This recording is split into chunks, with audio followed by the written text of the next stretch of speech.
To talk about a bunch of papers from this special connection that is my favorite topic in terms of whether our evolutionary traits are favorable for sustainability or in fact they are a handicap. So this first paper is an introduction to the series, and then we'll look at a number of papers that basically discuss various aspects of what our evolutionary traits are and what are the advantages in the way we have evolved to dominate the world and create this so-called Anthropocene, which you may know that the geologists, the World Committee, which uh, determines on the validity of a new geologic period, rejected the application or the proposal, let's say, to name the period since about 1952 as a new geologic period called the Anthropocene.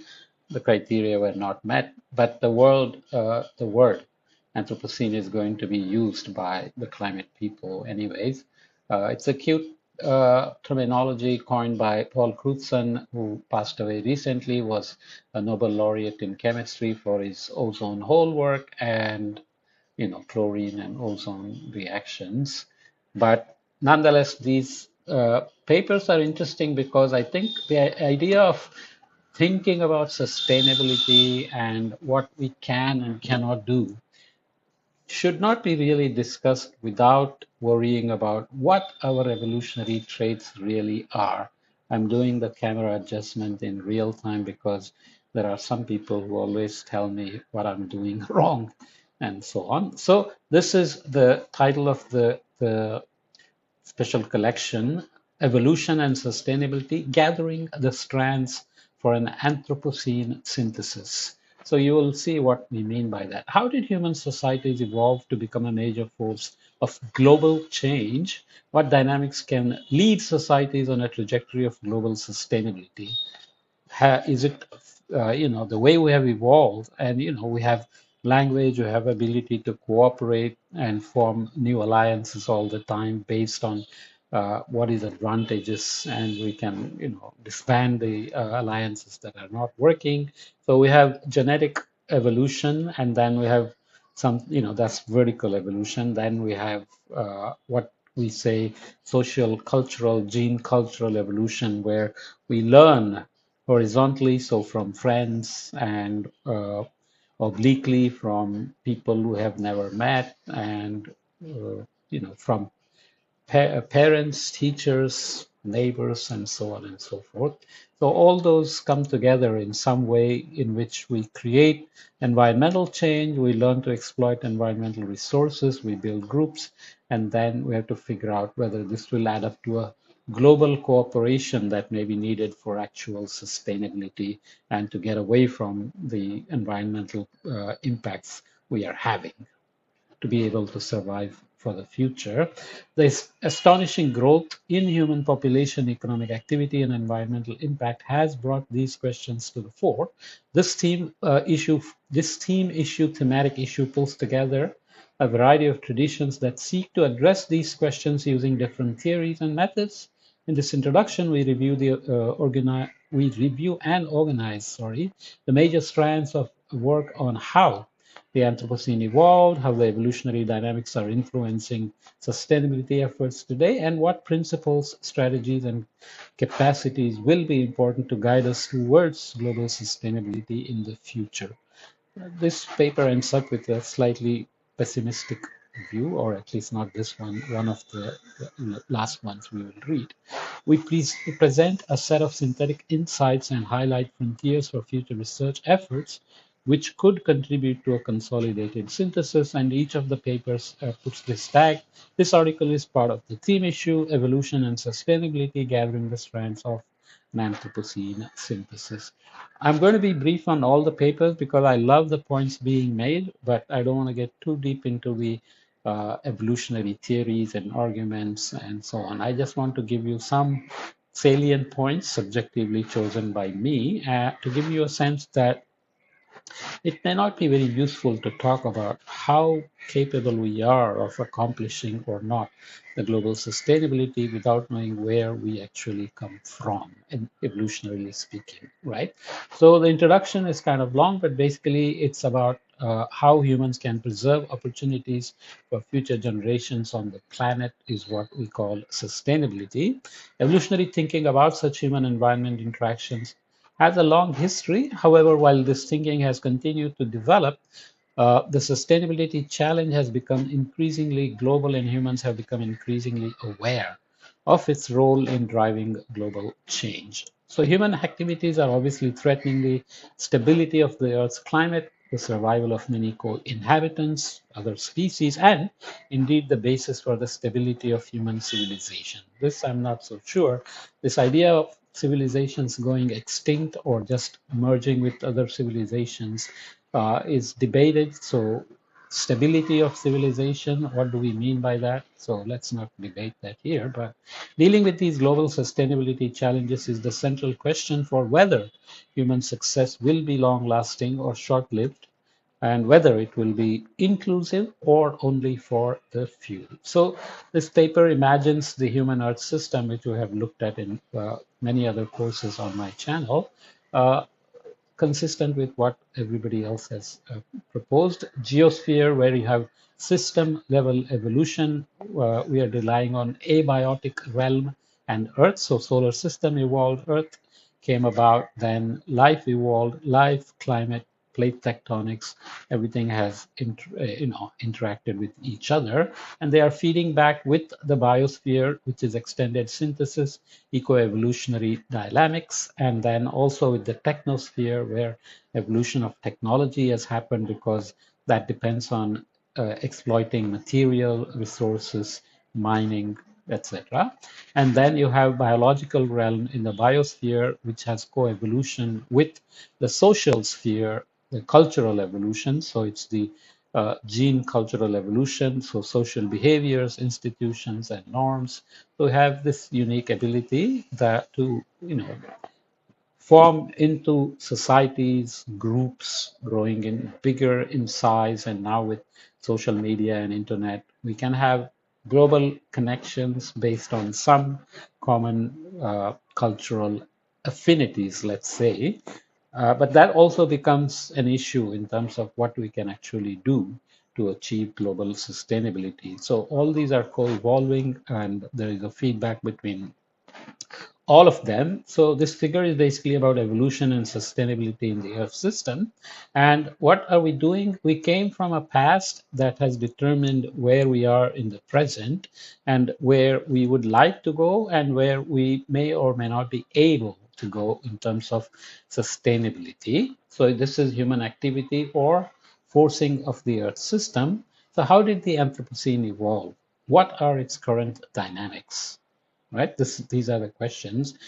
What is it in our evolution that made us come this far as agriculturalists from hunter-gatherers to then industrial revolution and technologists, and this massive perturbation of the global environment, and now realizing this cannot go on. So are we capable of then evolving into accomplishing this, or is our evolution already ready to help us do these? So these are kind of questions. If you look at the human environment systems again, major processes involved in the evolution of the Anthropocene and their interactions and dynamics within and between human environment systems. So you can think of internal dynamics, so within groups and societies, and between system dynamics. So you have cultural evolution of practices and technology. It could be technology here, could be just when we started inventing stone tools, spears, fishing gear, agriculture later on, and so on. Niche construction creates ecological inheritance. A niche is basically something that may be naturally available. Most species, let's say, evolved into fit into a existing niche of temperature, humidity in the ocean. It could be salinity, oxygen levels, nutrient availability, predators, etc. But we are good at constructing niche, which means we modify the environment to suit our needs, and then we adapt. We change the environment in this process, and then we adapt to the change we make. So we construct niche, which leads to ecological inheritance, and then ecological changes in terms of resource use, population growth, and environment. So obviously, when we moved from hunting and gathering to agriculture, we settled down and fertility rates went up, monogamy may have come in, and we started to get bigger and bigger in terms of communities, population, then trading, then hierarchy, and so on. And this feeds into or feeds back with spread of cycles with positive feedbacks. So agriculture, population growth, more agriculture, more deforestation. So we get into these cycles. Then there are multi-level selections in the evolutionary sense.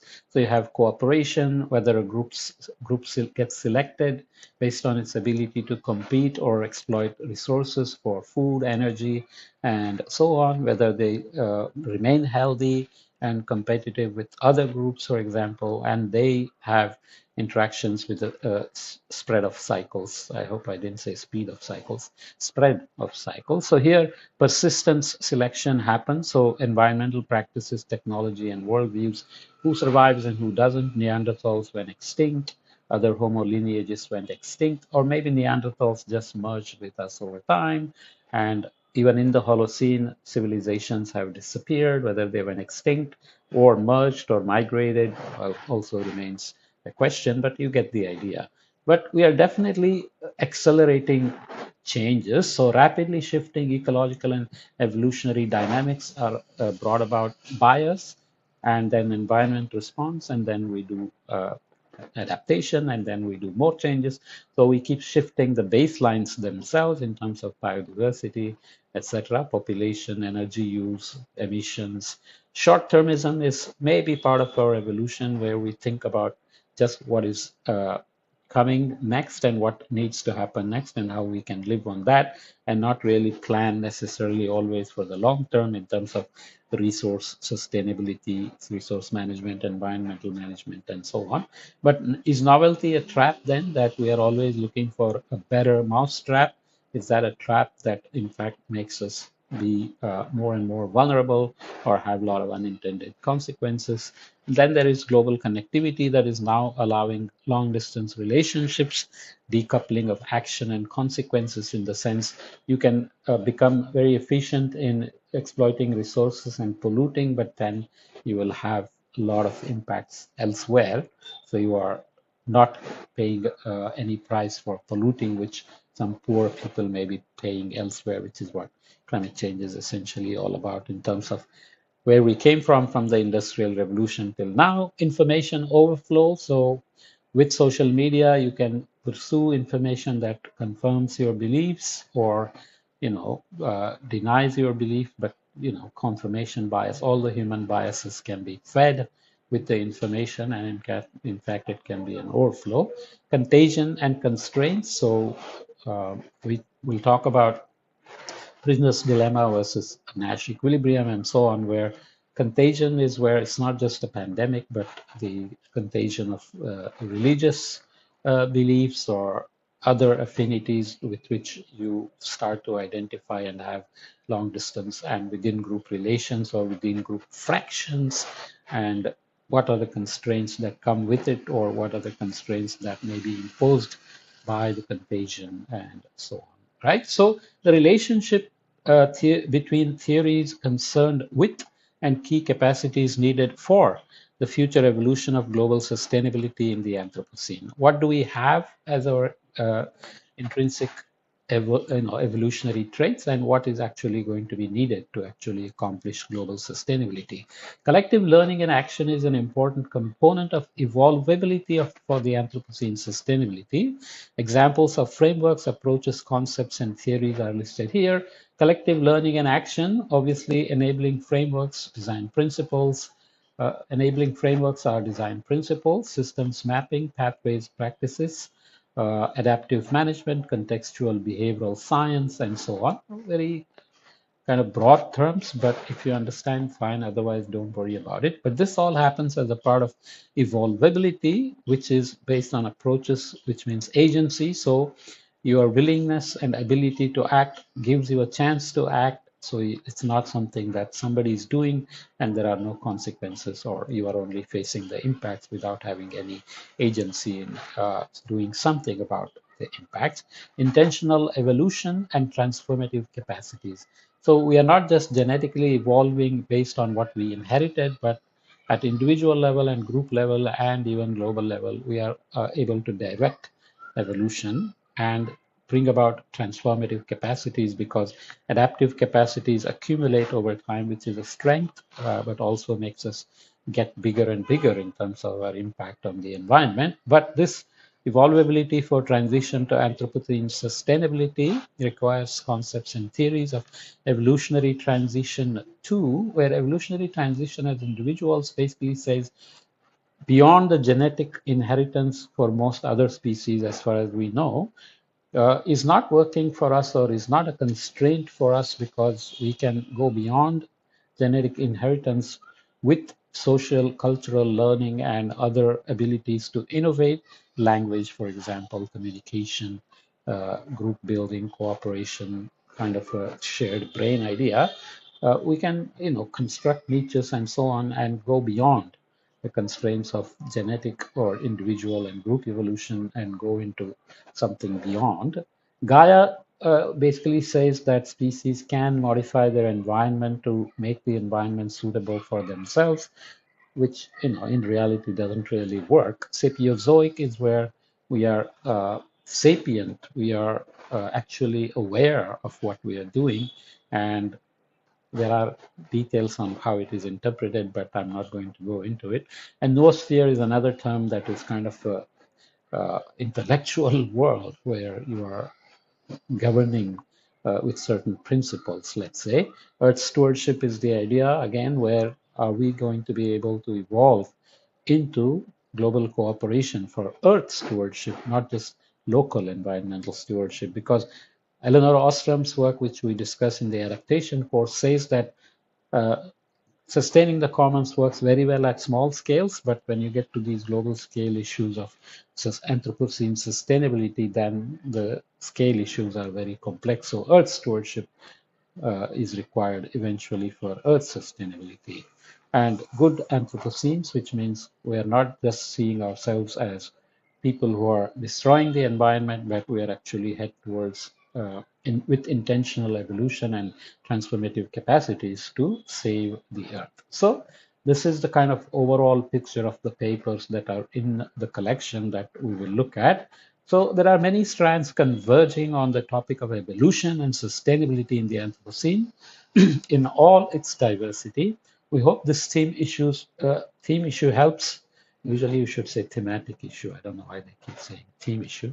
This thematic issue helps highlight the many opportunities for consolidation of these strands to speed up one of the most important and challenging issues for science in our time. Finally, we wish to thank all contributors to this issue, including those working behind the scenes with reviews and other guidance. So I will read a bunch of papers from this collection into podcasts. And again, I'm being very brief, so you will have to go and read the details. There are tremendous amounts of details, very nice references that you may want to follow up if you're interested. In the context of climate change and sustainability and adaptation mitigation, I wanted to put this series, I'm putting it in climate and evolution first, and then we'll put it into new findings in climate change, to give you a sense that all the climate action and planning may be not complete or not going to be well guided unless we consider these evolutionary aspects. Okay,